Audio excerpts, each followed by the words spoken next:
Dans le chapitre 4, on a vu une description de la création, autant ce qui est dans le ciel, qui est la réalité, que le contraste qu'on voit présentement sur Terre, qui était le chapitre 2 et 3.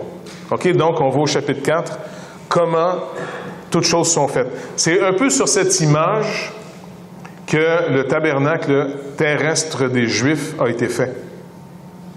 Parce que, vous vous rappelez, quand Moïse est sur la montagne, finalement, il est ravi en esprit, lui aussi. Et le Seigneur va lui montrer la réalité et il va la traduire dans ce symbole qui est, au fond, la tente d'assignation avec le tabernacle, l'arche de l'Alliance, vous avez les séraphins dessus, ainsi de suite. Donc, c'est une démonstration un peu du plan parfait de Dieu pour la création. Présentement, il y a une rébellion intense depuis que l'homme, finalement, n'a pas tenu son mandat. Il a brisé l'alliance dans le jardin. Et on a perdu, finalement, cette relation avec Dieu. On a été séparés de Dieu, séparés de la vie. Ce que Jean, dans son prologue, le même Jean qui écrit l'Apocalypse, nous rappelle que, finalement, au début, cette vie, cette lumière, éclairait tout homme en venant dans le monde. Il est venu chez les siens ne l'ont pas reconnu. Mais à ceux qui l'ont reçu, il a donné le pouvoir de devenir enfants de Dieu. Donc, en plein milieu de cette rébellion qui s'élève contre Dieu, et puis ce qui est le plus dramatique, il faut le voir, de quoi Dieu nous pardonne. Il ne pardonne pas simplement de nos fautes personnelles. Nos fautes personnelles, ils sont précédés d'une faute plus grande. Est-ce que vous réalisez finalement qu'on est toute une gang de manipulés? Mais tant qu'on ne le voit pas, on pense qu'on est à l'origine. Et ça, c'est une première chose qu'il faut connaître. On ne veut plus se voir comme des créatures. Une créature dépend de son milieu. Il n'y a plus d'air, OK? On est dans un avion, là, et soudainement, il n'y a plus d'air. Vous êtes à 30-40 000 pieds d'altitude. On découvre qu'on est des créatures qui dépendent du milieu. Vous vous rappelez, il y a eu un accident, un avion, finalement, je ne sais pas ce qui est arrivé, l'air a cessé, il n'y a plus de compresse d'air dans l'avion, il était sur le pilote automatique, tout le monde est mort dans l'avion, le pilote et compagnie, là. Et ils ont été obligés de diriger l'avion, finalement, plus loin vers l'océan, sur le pilote automatique, avec tout le monde à l'intérieur mort, parce que les compresseurs ne fonctionnaient plus, il est arrivé quelque chose qu'il n'y a eu plus d'air. Ça nous rappelle qu'on est des créatures et non des créateurs. On n'est pas à l'origine de notre vie. Si chacun de nous, on est ici aujourd'hui, c'est que quelqu'un nous a précédés. Je sais que ça va être une connaissance incroyable. Vous allez sortir d'ici, vous n'allez pas en revenir comment on est rendu intelligent. Il y a des gens qui nous ont précédés pour qu'on soit ici. Fait qu'on n'est même pas l'auteur. On n'est pas les auteurs de notre propre existence. Et le Seigneur veut juste nous rappeler que si on remonte au point de départ, on est sa création. Il nous a donné un pouvoir qu'on a mal géré. Et qu'aujourd'hui, la première étape pour être délivré de quelque chose, il faut voir le problème. OK? La première étape, c'est de voir le problème. Si on ne veut pas voir le problème, on n'entend pas une solution. Tu ne répares pas ce qui n'est pas brisé. Alors, c'est pour ça que de se tenir dans la lumière de Dieu, qui est d'abord et avant tout sa loi, comme on fait, de lire la loi de Dieu pour dire, ça, c'est la vérité. Ça met en lumière, ça révèle le problème, et je commence à comprendre de quoi le Seigneur veut me délivrer.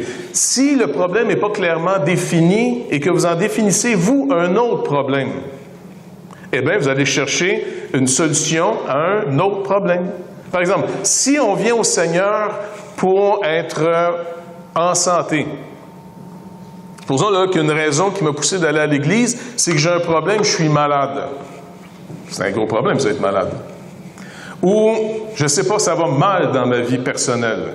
Et c'est souvent des raisons comme ça qui nous poussent d'aller vers le Seigneur. C'est pas mauvais, mais c'est pas complet.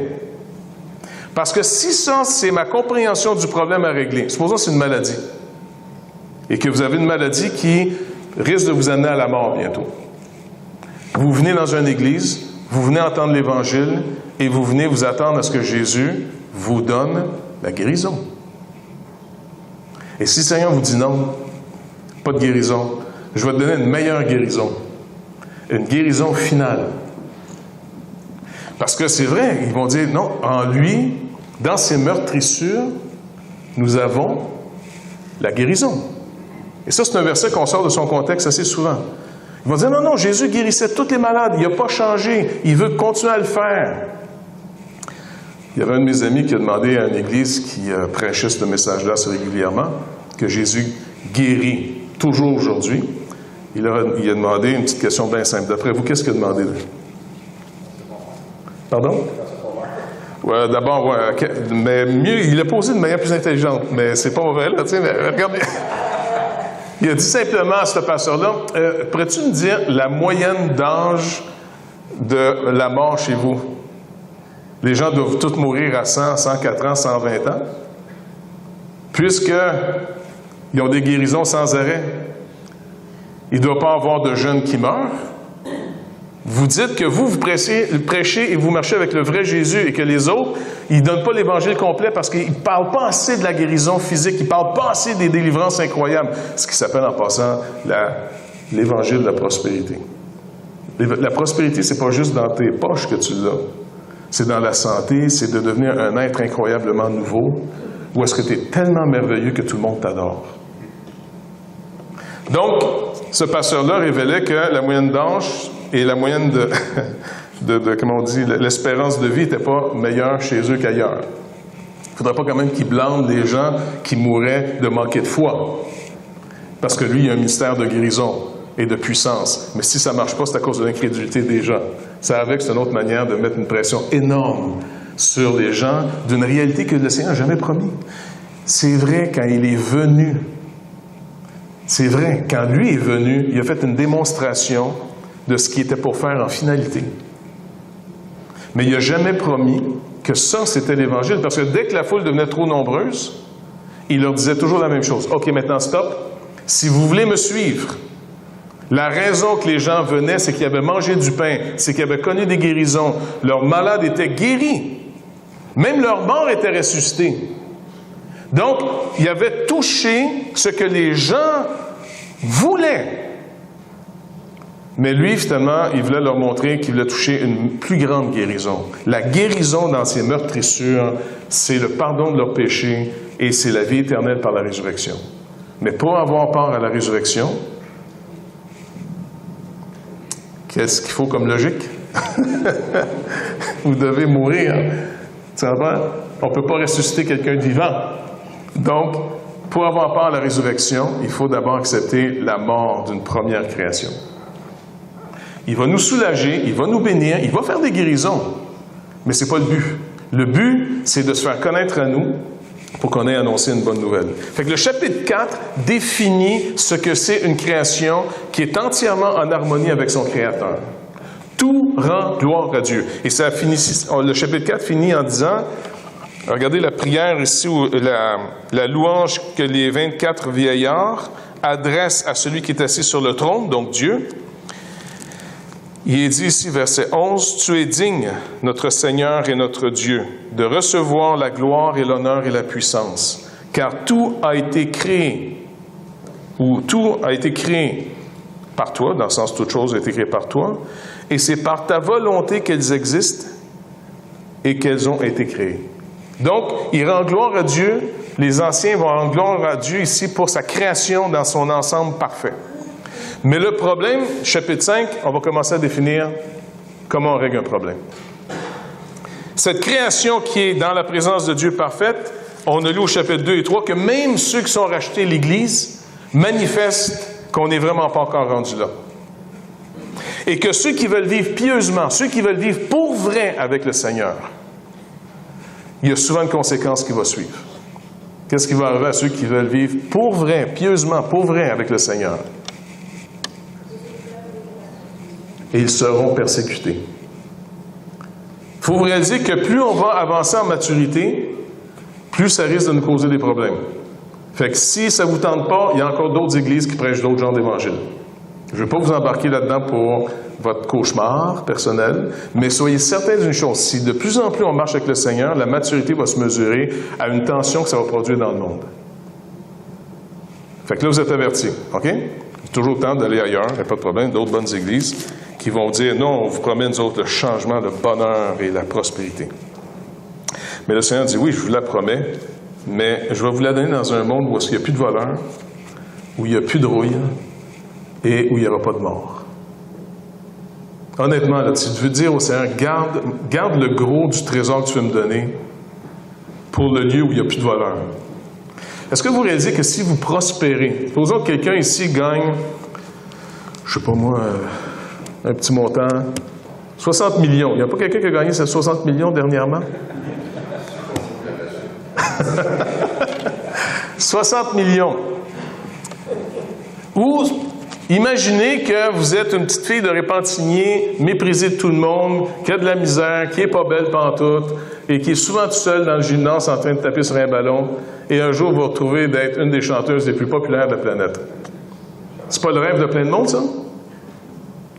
Mais vous savez quoi? C'est un cauchemar. Parce que ici, les gens ne sont pas contents de votre succès. Ils sont jaloux de votre succès. Ici, les gens ne seront pas contents pour vous que vous gagnez 60 millions. Ils vont voir s'ils ne peuvent pas aller grappiller du cash. Et là, vous allez être certain de rien. C'est même pas le fun ici d'être prospère. En passant, même si tu deviens prospère, ça doit être frustrant énormément de devenir extrêmement prospère, que tu as réussi ta vie, puis souvent tu travailles très fort pour ça, fait que tu n'as même pas le temps de profiter de ta prospérité tellement tu es occupé à devenir prospère. En plus, plus tu es prospère, plus ça coûte cher. Là, il faut t'engager des gardes du corps, des systèmes de sécurité, 3-4 coffres-forts chez vous. Et puis, je veux dire, c'est vraiment, c'est très, très reposant d'être très, très, très riche.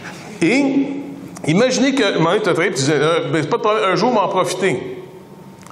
Et que ça y est, vous avez 65 ans, vous décidez de prendre votre pension. Ça, c'est avec les pauvres, ils prennent ça à 65 ans, là, mais supposons, tu sais.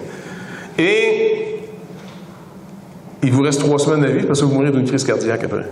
Ou pire, vous goûtez plus ce que vous mangez, vous voyez plus ce que vous regardez, puis vous entendez mal ce qu'on vous dit. Parce que votre corps est en train de tout lâcher. Disons, on fait un voyage, mais ça ne te tente même plus de voyager. Tu es trop fatigué. Ici, tu ne veux pas avoir quelque chose de trop gros. Tu veux juste savoir ce qu'il faut pour faire le parcours.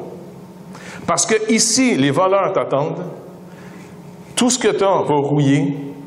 Tu as beau avoir la plus belle voiture du monde, là.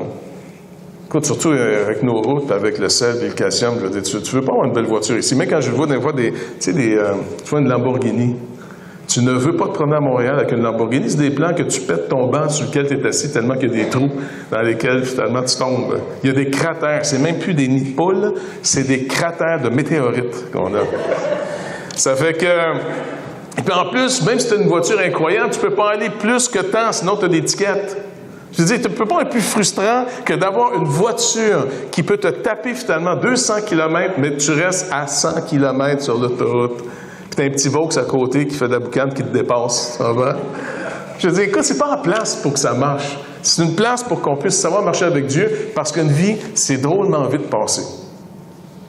Donc, le Seigneur nous dit, regardez, voici comment ça doit être, voici comment ça va être. Ça, c'est certain. Ce que Dieu a fait, ce que Dieu a créé, ça va être. La terre, l'univers va être exactement un jour débarrassé de toute sa rébellion. Il va y avoir le gros nettoyage général. Et puis, le Seigneur va recommencer toutes choses comme il promet dans le livre. Et ça, c'est adressé encore une fois à des églises qui sont persécutées parce qu'ils marchent. Parce qu'eux autres sont en train de marcher avec le Seigneur, sont en train d'être persécutés. Et l'église qui marche le moins avec le Seigneur, c'est la plus prospère. Il faut qu'il leur donne une consolation. Pourquoi je vais persévérer dans un monde que je sais, Dieu m'a annoncé, le monde ne changera pas. Ça marche? Il va s'améliorer, il va y avoir quelquefois des réveils, la grâce commune peut augmenter dans certaines régions, mais dès qu'une génération a fait quelque chose de bien, la prochaine risque finalement d'en faire un mauvais usage. Fait que vivez pas en fonction qu'on va changer le monde, c'est vraiment l'idée la plus stupide qu'on peut pas avoir. On peut soulager, on peut améliorer, mais comme l'Ecclésiaste le rappelle, tu sais, quand il dit « tu travailles fort, tu ramasses de l'argent », qui va en profiter quand tu seras plus là? Ceux qui ont aucun intérêt à ce que tu as fait. Ils vont simplement dilapider tes biens. La plupart du temps, tu laisses un héritage à des gens, ils vont aller dépenser ça contrairement à ce que toi, tu aurais voulu que ça soit. Combien de générations ont monté des bons pays, des bons systèmes? Tu sais, par exemple, l'assurance maladie, c'est un bon système. Ceux qui l'ont pensé ont eu vraiment à cœur d'aider les plus pauvres. Pensez à toutes les fois qu'il aurait fallu payer. S'il aurait fallu payer, je ne sais pas, moi, notre frère Gaétan, s'il n'y avait pas eu l'assurance maladie, sais, Gaétan qui a dû avoir finalement de la dialyse, une greffe de rein, des traitements de tout. Il était souvent à l'hôpital. Quand je pense à lui, ça me rappelle comment ceux qui ont pensé à l'assurance maladie ont vraiment voulu aider des gens à ne pas tout perdre, puis même très rapidement leur vie. Mais est-ce que le système se corrompt? Le système en lui-même, là, en théorie, est très bon. La démocratie, en théorie, c'est très bon. Tout est très bon en théorie, sauf qu'il y a un élément qu'on n'arrive pas à contrôler. C'est l'être humain qui va le vivre. C'est un acide corrosif que rien ne peut résister. On dirait qu'on ne peut pas le cadrer, ça. Donc, on va soulager, on va aider, mais on va toujours vivre dans l'espérance d'un seul peut régler le problème définitivement. Et c'est celui qui reçoit le livre. Fait que je propose de vous lire l'Apocalypse ici au chapitre 5. Après que les anciens ont rendu gloire à Dieu de sa création dans son sens parfait, dans sa présence, il dit, « Puis, je vis dans la main droite de celui qui était assis sur le trône, ici dans le contexte c'est Dieu, un livre écrit en dedans et en dehors, scellé de 7 sceaux. Et je vis un ange puissant qui criait d'une voix forte, « Qui est digne d'ouvrir le livre et d'en rompre les sceaux? » Et personne dans le ciel, ni sur la terre, ni sous la terre, ne put ouvrir le livre, ni le regarder. Et je pleurai beaucoup de ce que personne ne fut trouvé digne d'ouvrir le livre, ni de le regarder. Et un des vieillards me dit, « Ne pleure point. Voici le lion de la tribu de Juda, le rejeton de David, a vaincu pour ouvrir le livre et ses 7 sceaux. Et je vis au milieu du trône et des 4 êtres vivants et au milieu des vieillards, un agneau qui était là comme immolé. Il avait 7 cornes et 7 yeux, qui sont les 7 esprits de Dieu envoyés par toute la terre. Il vint et il prit le livre de la main droite de celui qui était assis sur le trône.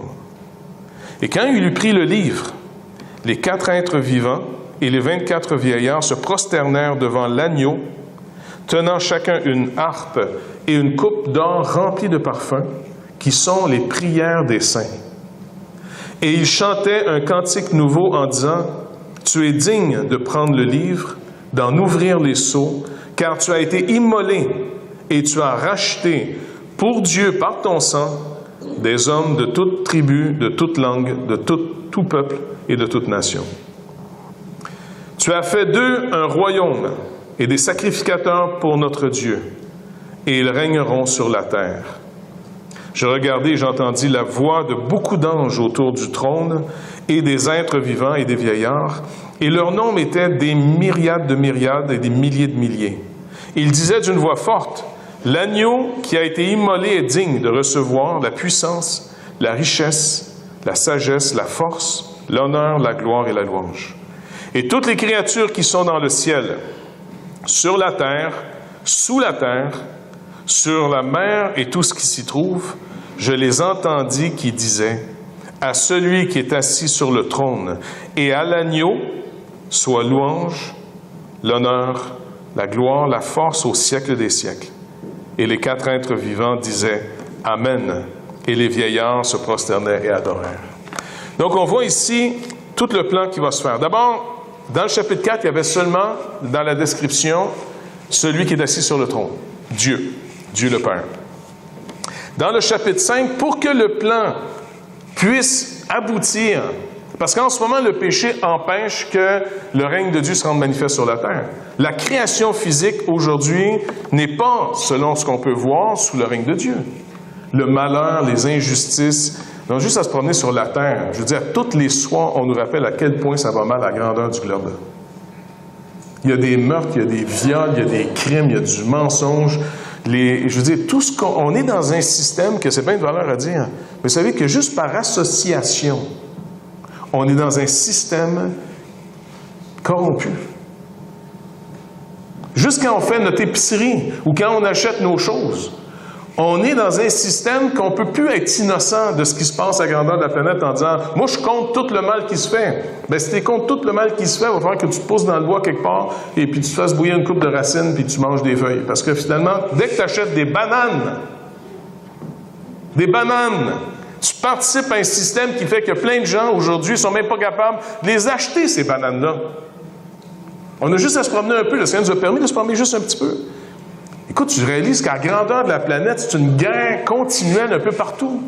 Les classes sociales entre eux autres. Il y a une exploitation incroyable. Il faut être aveugle pour réaliser qu'on n'est pas comme dans un genre de grosse machine, là, que si ça va bien dans ma vie, il y a quelqu'un qui est en train de payer à quelque part. Je ne veux pas nous faire sentir coupable et que vous ne soyez pas capable de manger votre dîner après, là. Mais je veux juste qu'on ne soit plus en pensant que nous, on n'est pas comme eux. On est dans le système. Point final. Et si Christ n'est pas notre justice, même la personne la plus gentille et la plus innocente au milieu de nous, elle fait partie d'un système extrêmement méchant et injuste. Il y a des gens qui meurent pour qu'on vive si confortablement comme on veut aujourd'hui. Il y a des gens qui en meurent. Mais ça, on ne veut pas le voir, c'est trop déprimant, c'est plate. Puis on veut quand même se garder une bonne image de nous autres, ça nous rassure. Non, moi, je ne suis pas comme eux. Eh bien, par association, on est dans une machine absolument incroyable. Alors, finalement, est-ce qu'on peut dire que si on est assez gentil, on va prendre part à la nouvelle création? Impossible. C'est pas possible. On a lu les 10 commandements. Regardez bien, on fait un petit test, OK? On a lu les 10 commandements. Au milieu de nous, qui semblerait incarner, représenter le plus la gentillesse, la pureté, l'innocence? Anouk s'est pointé. Oui, OK. On va passer à Anouk. À moins de devenir gentil, mais extrêmement gentil comme elle. Elle ne fait jamais de chicane chez eux. Elle se chicane jamais avec sa sœur. Quand ses parents lui demandent de faire quelque chose, c'est toujours « oui, papa, oui, maman ». En partant, il y a une obéissance parce qu'elle honore ton père et ta mère. Elle fait ça à tous les jours parfaitement. Et une qui est quasiment aussi bonne qu'elle, c'est Izzy.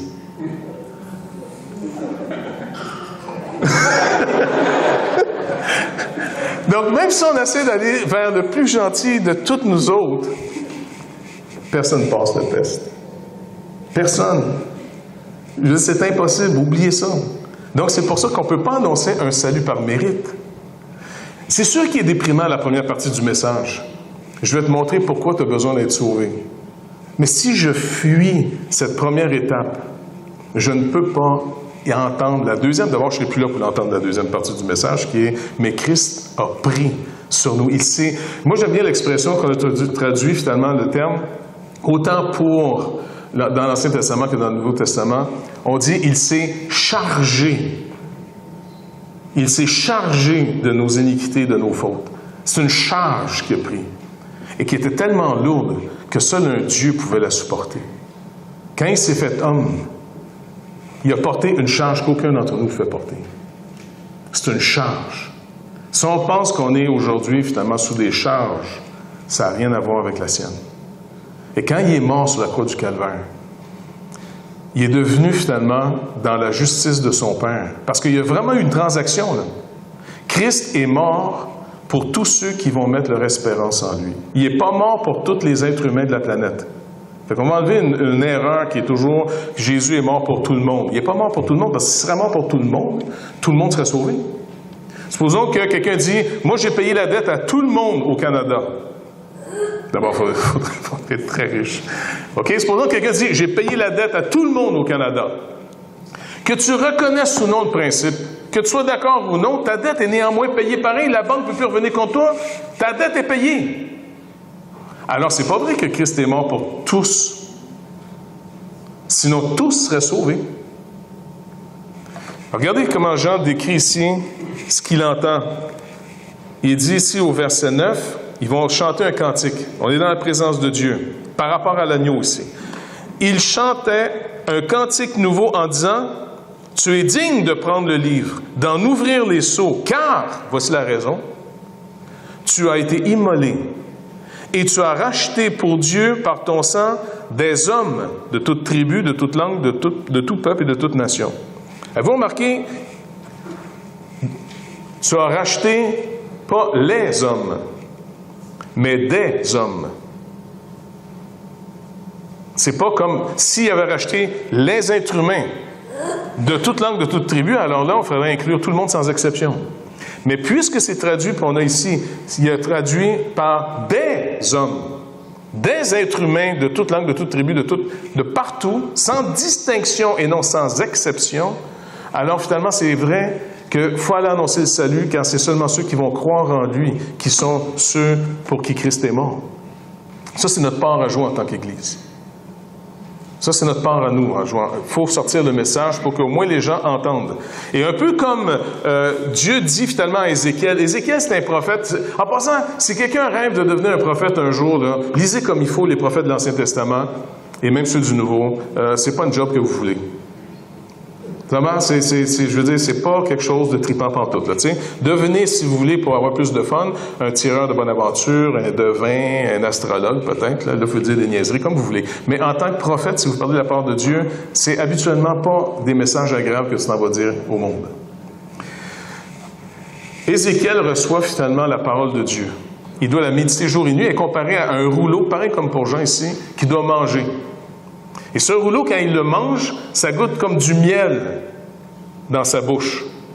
Mais dans ses entrailles, ça devient très amer. Et là, le Seigneur dit, tu vas méditer cette parole, tu vas la recevoir, tu la manges jour et nuit. Et là, je vais t'envoyer vers Israël. Je ne t'envoie même pas vers des peuples avec des langues bizarres, là, que tu n'es pas capable de comprendre en passant, si je t'enverrais vers eux, ils t'écouteraient. Mais je vais t'envoyer vers la maison d'Israël qui ne t'écouteront pas.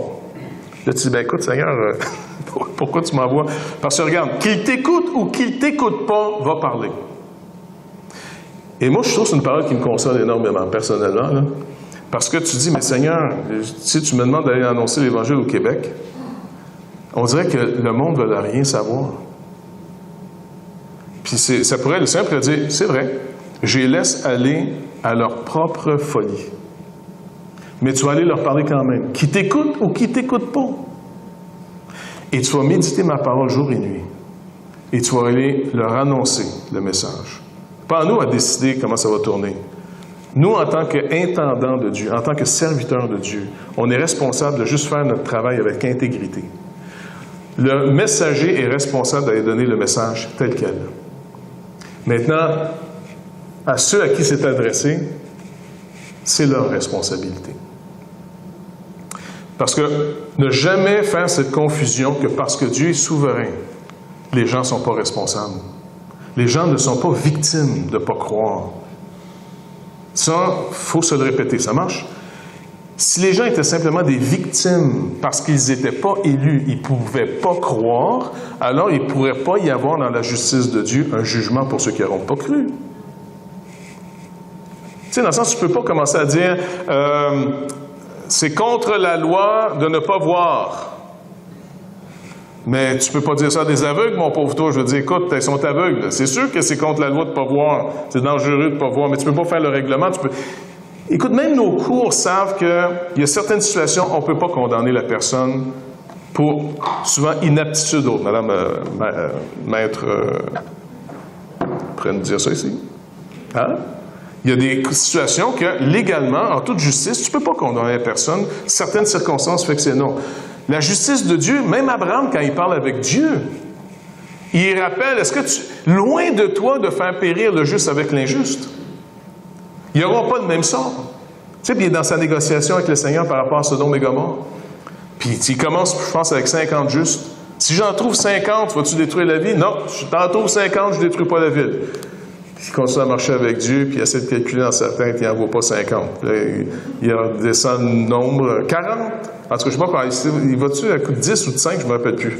De 10, il descend. Puis à un moment donné, il arrive à 10. Puis il dit, tu sais, de ne pas t'impatienter, je sais, je suis que poudre et poussière. Donc, si j'en trouve 10, il n'y en a pas. Puis après ça, il descend-tu plus bas que 10? Je ne me rappelle jamais. Je pense pas qu'il descend jusqu'à 1. Il descend-tu jusqu'à 1? Faudrait que je relise ma Bible. Il me semble que non. Si je trouve un seul, faudrait que je relise ça, cette histoire-là. Ça paraît-tu que je suis dyslexique, ces chiffres? OK, on va dire qu'il descend jusqu'à 1. Supposons, je ne suis pas sûr, mais en tout cas, je vais vous faire confiance là-dessus. Eh bien, il aurait trouvé au moins Lot. Lot, le juste, qui tourmentait à tous les jours son âme en voyant par terre. 10, merci. Voilà quelqu'un qui lit sa Bible, je le savais qu'il avait raison. 10, il descend jusqu'à 10, il ne descend pas jusqu'à 1. Donc, il reste que Lot, le juste, que Pierre appelle le juste. Même si lui est très affecté par la situation, la ville va être détruite. Le Seigneur, par contre, s'accorde avec Abraham pour dire, non, je ne détruirai pas le juste avec l'injuste. Ici, le Seigneur, finalement, nous rappelle, annoncer l'Évangile. Si les gens ne peuvent pas être mieux, par contre, ils ont les symptômes pour avouer qu'il y a quelque chose qui ne va pas. Ça marche? Tout le monde peut s'arrêter pour dire, si Dieu dit la vérité, et il le dit. Est-ce que, par exemple, quelqu'un est contre ce commandement, tu ne tueras point? Tu sais, tu ne feras pas de meurtre. Je veux dire, tout le monde est pour, me semble. Mais dans notre tête, on peut s'arranger à ce qu'on peut tuer certaines personnes et on ne dira plus que c'est un meurtre. Mais fondamentalement, je suis sûr que tout le monde est contre « tu ne tueras point ». Et pour « tu ne tueras point », surtout quand c'est ta vie à toi. Est-ce que finalement les gens seraient contre ce commandement « tu ne voleras point ». Non. Surtout quand c'est tes affaires à toi qu'on veut voler, t'es pour le commandement qu'on ne vole pas, tu sais. Mais finalement, on a fait notre propre justice pour se permettre des choses que même dans notre conscience, on sait, ça ne peut pas marcher. Alors, la création, à cause du péché, aujourd'hui, ne peut pas atteindre son but. Fait que la question, c'est quoi ce petit livre-là? Il est petit ou gros, je ne sais pas, là. Mais c'est quoi ce livre à 7 sceaux? Est-ce qu'il y a des propositions? Qu'est-ce que vous pensez que pourrait être ce petit livre, ce livre à 7 sceaux? Il a l'air assez important, ce livre-là, puisque Jean va en pleurer de ce que personne n'est trouvé digne, ni dans le ciel, ni sur la terre, ni sous la terre, pour ouvrir le livre et le regarder. Et il y a plusieurs propositions, mais il y en a une qui est vraiment intéressante. Puis c'est Prigent, pas nécessairement Dominique Préjean, mais M. Prigent, qui, dans son commentaire, a sorti quelque chose de vraiment intéressant. Et puis, je veux vous le... D'abord, il rappelle que ce petit livre-là, ou ce livre-là ressemble énormément à celui dans Ézéchiel, ou encore une fois, dans l'Apocalypse, un peu plus loin, il y en a un autre livre aussi, un rouleau. Et puis, il dit finalement qu'il y aurait peut-être deux choses à retenir du livre. Il dit, donc, il s'agit d'une parole d'abord de Dieu adressée aux hommes. On peut en avoir une connaissance extérieure, mais apparemment, celle-ci ne permet pas une approche satisfaisante du document. Rappelez-vous, le rouleau est écrit à l'extérieur et à l'intérieur. Donc, ce qui est à l'extérieur, tu peux sûrement lire quelque chose à l'extérieur, mais le problème, c'est que tu ne peux pas lire ce qui est à l'intérieur. Celui-ci est là, offert, mais la question est de savoir si quelqu'un qui puisse en rompre les sceaux et donner au message sa portée et sa destination originelle. La question est positive. Le Christ peut assurer cette révélation. Arrivé à ce point, 2 réponses restent possibles. La première, voici celle que les commentaires retiennent généralement. Il s'agit du livre contenant le plan de Dieu. On peut y trouver ce qui doit arriver ensuite, c'est-à-dire la prophétie des événements à venir, l'annonce du futur regardée comme introduisant la fin. Donc, c'est les événements de la fin des temps, comment ça va se passer à la fin des temps. Ça, il dit, la plupart des commentaires bibliques retiennent un peu cette conclusion.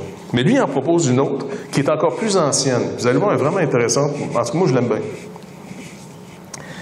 La plus ancienne interprétation, puisqu'on la retrouve chez Hippolyte, Origène, Victorin, le texte proposé est pourtant inaccessible, parce qu'on peut lire de l'extérieur, mais on ne peut pas lire de l'intérieur. C'est l'Ancien Testament qui demeure lettre morte tant que le Christ ne l'éclaire et ne le révèle qu'en brisant les sceaux. C'est ce que fit Jésus ressuscité, parlant aux 2 disciples d'Emmaüs. Vous vous rappelez quand il marche sur la route après sa résurrection? Il dit, il leur expliqua dans les Écritures, commençant par Moïse, les psaumes et les prophètes, là, tout ce qui le concernait. Luc 24, 27. Et Paul, dans sa deuxième lettre aux Corinthiens, va dire aussi par rapport à ceux qui lisent l'Ancien Testament, donc les Juifs, « Jusqu'à ce jour, en effet, lorsqu'on lit Moïse, un voile demeure. Mais ce voile, il est enlevé lorsque Christ est mis. » Jésus-Christ dévoile finalement le livre. Il est le but de ce livre.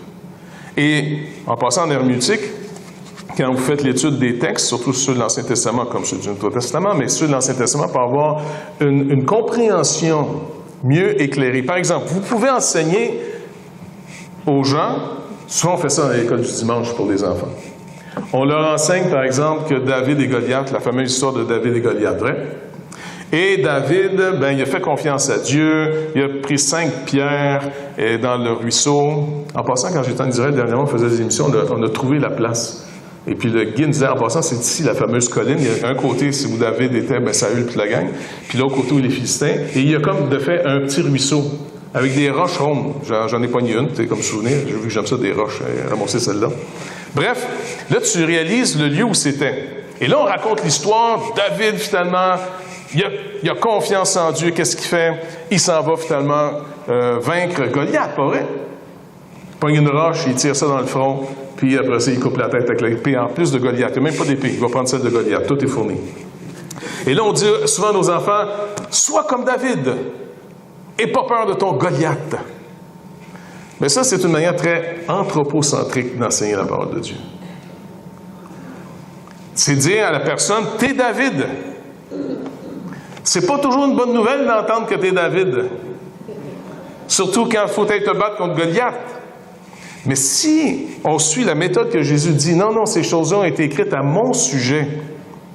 Je suis ton David et je me charge de tes ennemis. Et si David, maintenant, Jésus dit, non, David, c'est pas vous autres les gars. David, c'est moi. Et c'est moi qui prends vos combats. C'est moi qui se charge du dernier ennemi, le plus gros des Goliaths, la mort et le jugement final. C'est moi qui se charge de tous tes accusateurs. Je suis ton David. Fait que laisse les roches dans l'eau, j'ai les miennes. Et David, selon Jésus, c'est lui. Donc, il y a deux manières d'approcher les Écritures. Ou de l'enseigner de manière beaucoup trop anthropocentrique, donc l'être humain est trop au centre de tout ça, c'est nous autres sans arrêt. Ou bien, on voit que tout est accompli en lui et comment maintenant on demeure, Romains chapitre 5, comment on demeure ferme dans cette grâce qui nous a été acquise. Si on a la paix avec Dieu aujourd'hui, que Dieu nous est favorable maintenant, que Dieu n'est plus en guerre avec nous. Parce qu'en dehors de Jésus-Christ, je sais que c'est pas populaire, là, mais dernièrement, je disais ça finalement à une certaine place, là. Je pense qu'ils l'ont pas apprécié. Mais ouais, je dis, on oublie de dire aux gens que Dieu est en colère contre le monde. Dieu est en colère contre le monde qui sont en train de détruire sa création.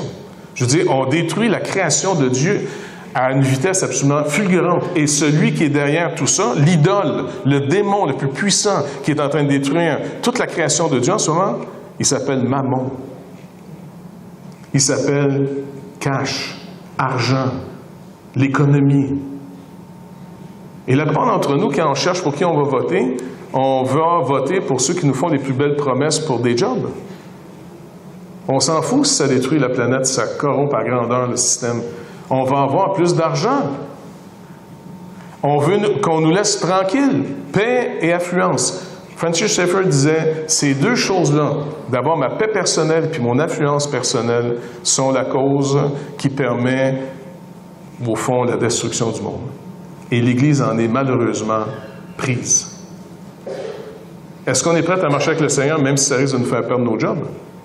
Ah, on va y penser 2 fois, là. On est-tu prêt à marcher avec le Seigneur si ça va nous faire perdre nos vies? Là, on va y penser très, très sérieusement. Moi, le premier en passant. Alors, si c'est moi, David, dans l'histoire, on est mal parti. Si c'est Christ, David, pour moi, alors là, il peut m'intégrer en lui et me donner ce qu'il faut pour le suivre. Rappelez-vous, quand il appelle, et ça, c'est notre consolation, c'est pour ça, priez que le Seigneur sans arrêt, n'ayez pas peur de dire, appelle-moi, ouvre mes yeux. Voyez tout ce qui ne va pas dans votre vie comme d'abord un sujet de bonne nouvelle. Si vous voyez ce qui ne va pas, vous savez quoi demander après. Arrêtez de fuir, arrêtez d'expliquer sans arrêt pourquoi c'est normal que ça ne va pas. Parce que si j'explique pourquoi je suis dans l'échec, je suis en train de dire que mon échec est juste normal. Mais si je dis, OK, non, Seigneur, toi, tu n'acceptes pas ces choses, tu as raison, maintenant je viens à toi d'abord pour être pardonné, parce que tu as raison, je suis coupable. Mais deux, viens à mon secours. Sors-moi de là. Et il peut nous sortir même d'une barque en pleine tempête, la nuit. Et quand Pierre a dit, si c'est toi, tu sais, il marchait sur les eaux, Jésus, si c'est toi, appelle-moi. Et qu'est-ce qu'il a entendu dans le noir? Viens! En hébreu, ça sonne beau! Beau! Les autres dans le chaloupe, ben Pierre. Faut-tu y aller? Pierre peut sortir de la barque, pas parce qu'il est le David de l'histoire, pas parce qu'il est celui qui est capable de marcher ses eaux. Il peut sortir maintenant parce que Jésus-Christ en a la puissance, il en a le pouvoir, simplement par une parole de faire marcher un gars sur les eaux.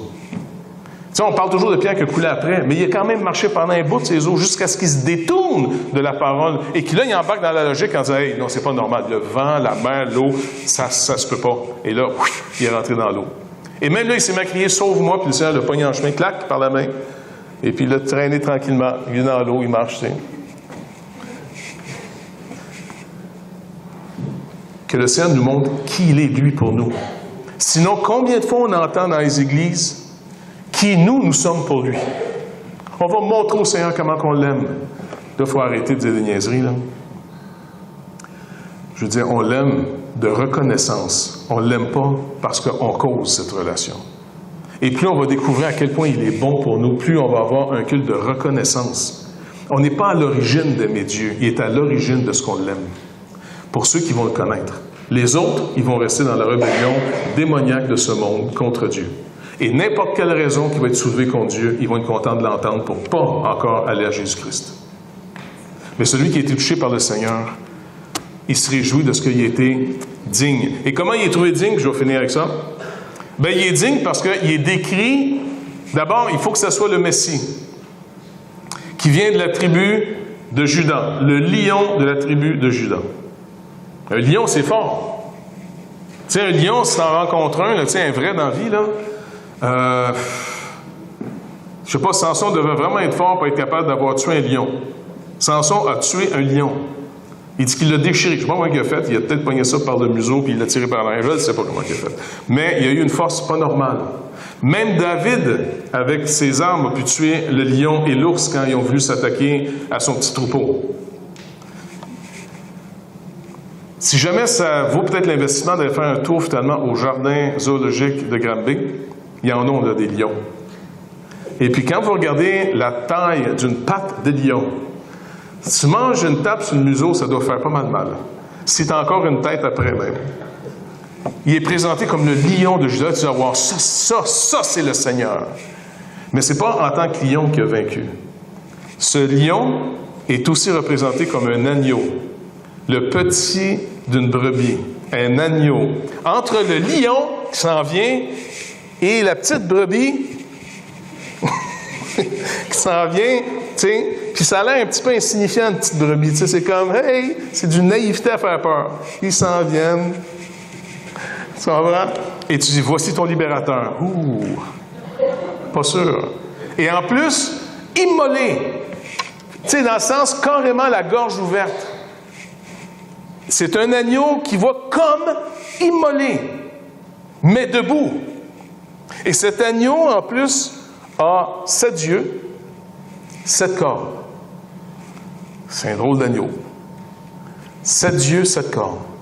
N'oubliez pas, on est dans le monde de l'image pour comprendre des réalités que ça serait trop long à expliquer. Mais 7 yeux, ça veut dire quoi ici dans le contexte? Les 7 esprits de Dieu, remplis de la plénitude du Saint-Esprit. 7 cornes.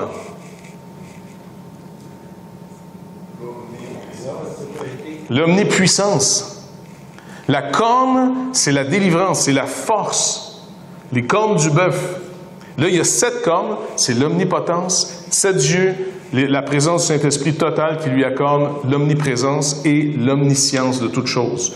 C'est lui qui nous libère, mais pas en lion, en agneau. Il se sacrifie, il donne sa vie pour nous. Et le résultat, c'est que ça va produire un peuple racheté de tous les peuples, sans distinction et non pas sans exception. Quand il dit qu'il rachète tous les hommes, c'est tous les hommes sans distinction. Peut-être dans notre pays, on se force pour essayer d'avoir le nouveau budget, veut donner, comment on dit ça, la parité égale homme-femme. OK? C'est quand même étrange de savoir que les femmes, encore aujourd'hui, vont être payées moins cher que les hommes pour un même travail. Mais on est dans un pays qui se vante de l'égalité. Ça veut dire que vous sortez un peu de notre pays ailleurs et vous retrouvez les inégalités hommes-femmes énormes. Vous allez retrouver dans certains peuples les inégalités de classe sociale à ce que si jamais ton enfant marie quelqu'un d'une caste inférieure, là, tu le renies. Nous autres, on là, mais c'est l'amour qui les... Non, là-bas, oublie ça, l'amour. Je veux dire, tu ne feras pas de nous des gens qui vont avoir l'air fous. Tu vas marier, finalement... En Inde, il y a ceux qu'on appelle les intouchables. Je veux dire, imaginez que vous êtes dans une culture que si tu sors de ta catégorie, là, c'est la moquerie générale, c'est un scandale. Dans la mentalité ici du Nouveau Testament, Jésus fait quelque chose d'extrêmement violent à la culture de l'époque. Il nous met tous sur le même pied d'égalité. En d'autres mots, il nous met d'abord sur tout le même pied d'égalité dans la condamnation. Il a réglé le problème. On est tous plus ou moins condamnables, nous autres, à nos yeux. Il a réglé le problème. Tout le monde est condamné, point final. Afin de faire grâce à tous ceux qui vont appeler. Tous ceux qui vont appeler sont justifiés de cette justice égale. Est-ce que vous réalisez que puisque vous croyez dans le Seigneur Jésus-Christ, vous avez mis votre confiance en lui, vous êtes devenu, par un système d'imputation, vous êtes devenu aussi juste que Dieu lui-même. Vous allez regarder vos vies en disant, mais il me semble que c'est pas ça que je vois. Non, non. À ton compte. Au compte, Christ a mis sa propre justice. Parce que lui est devenu entièrement coupable de tous tes péchés. Alors toi, tu deviens entièrement juste de toute sa justice. C'est comme ça qu'il nous sauve. Et là, Dieu voulant, prochaine fois, on va voir comment les 7 sceaux vont finalement définir ce qui va arriver. Donc, je vous suggère de voir comme l'Ancien Testament, le petit livre, et qui devient une réalité dévoilée que lorsqu'on comprend Jésus-Christ. En dehors de ça, tant que Jésus-Christ n'est pas mis en lumière, l'Ancien Testament reste un livre qu'on peut lire de manière externe, mais qu'on ne comprendra pas dans sa réalité interne. Qui peut nous délivrer de cette justice qui est vraie? Et donc, pour célébrer cette victoire, on va prendre la Sainte Seine ensemble. Parce que c'est là, lorsqu'on prend ce pain et qu'on prend cette coupe, on déclare, on proclame la mort du Seigneur jusqu'à ce qu'il vienne. Et c'est pour ça que je vous conseille finalement de voir, est-ce que vous êtes dans cette situation où vous reconnaissez Jésus-Christ comme votre sauveur personnel? Parce que vous êtes coupable, mais que vous croyez dans son pardon. Et que vous avez abandonné l'ancienne manière de vivre pour apprendre à vivre avec lui. Avec des hauts, avec des bas, ça se peut, mais vous avez quand même pu abandonner votre ancienne manière de vivre pour adopter par la foi une nouvelle manière de vivre. Si c'est votre cas, vous êtes bienvenus à la table du Seigneur. Et on demandera aux enfants de ne pas la prendre encore, parce qu'on veut que ce soit un acte réfléchi et volontaire. Ce n'est pas simplement manger du pain, ce n'est pas simplement prendre la coupe, c'est déclarer. C'est une déclaration qu'on fait en prenant ce pain et en prenant cette coupe, vous déclarez que Christ est mort pour vous, mais que Dieu a entièrement raison sur la condamnation de ce monde, donc votre condamnation. Mais, bonne nouvelle, il a tant aimé le monde qu'il a donné son Fils unique, afin que quiconque croit en lui ne périsse point, mais reçoive la vie éternelle. D'accord? Alors, Seigneur, on veut aller vers ce pain et cette coupe.